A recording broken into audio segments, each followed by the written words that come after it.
Wellington Clinic started 2011, I believe it was, and our services are strictly neurological and spine.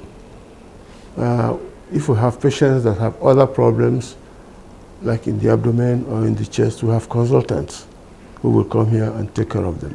Well, like everything, hospitals are slow in development because the equipments are expensive and they're all foreign. You got to get a CT, an MRI. If you can, you get an EEG, an EMG. If you can, you get a cath lab, and all those are foreign-based, and you have to work with the foreigners to establish those things. They will install them, and maybe you have a maintenance contract to make sure they are functioning. But they're all very, very expensive. So over these 11 years, we've been able to acquire the CT twice, then the MR, which we have, which is new, and then the EEG. I think we are the only ones in Nigeria that have stealth navigation for treating brain tumors. Stealth navigation is essentially a computerized way of getting the tumors inside the brain directly. And the next step would be when the permanent site is completed. Now we can have the radiology component of brain tumors. What do you call it? Gamma knife. That's what's used now all over the world.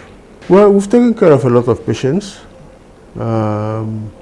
probably close to 880, and brain, spine, children, adults,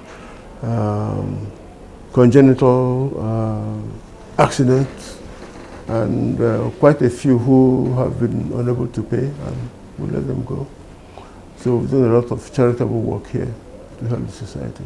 Practicing medicine in Nigeria, I guess the biggest challenge, like everything else in Nigeria, is that we're fully dependent on electricity. Most of the major equipments work on electricity. If you go back there, you see we have about 4 big gens that have to keep running if we have to use the CT or the MR or even in theater.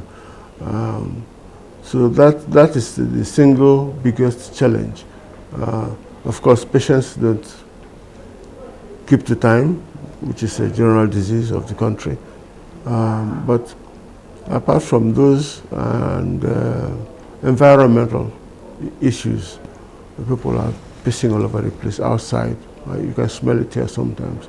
But getting those major equipments was a big challenge, and having them functional 24/7 anytime we want is also a big challenge, and to power them is even a bigger challenge. The primary project is to complete our permanent location, which will be in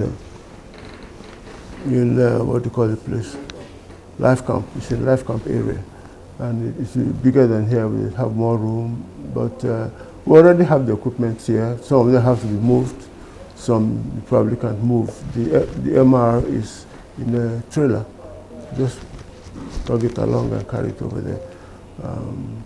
But that is, if we can get, or when we can get that place completed, then neurosurgery will be taken care of in a decent environment. You can't run this kind of institution alone because of the need for foreign equipment, which they have to maintain.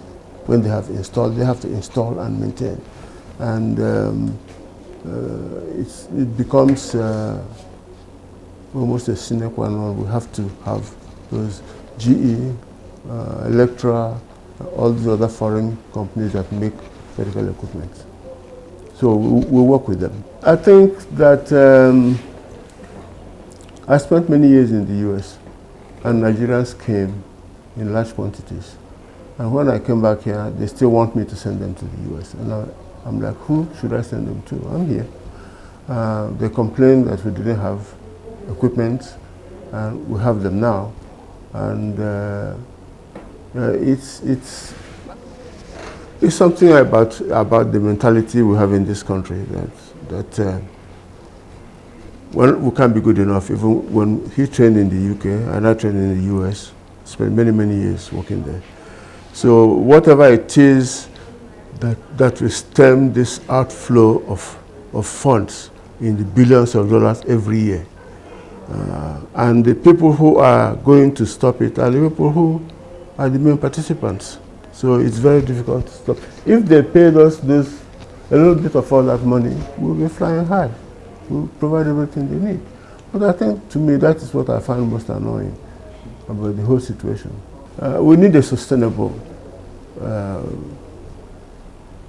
national health plan that will cut across all borders and all segments of the society. And if the government can put together a few people like a task force to work out the logistics of it, then we'll be much better, because all told, we can do most of the things they do abroad because we did them abroad. It would be nice if the government of Muhammad Buhari can get those things going.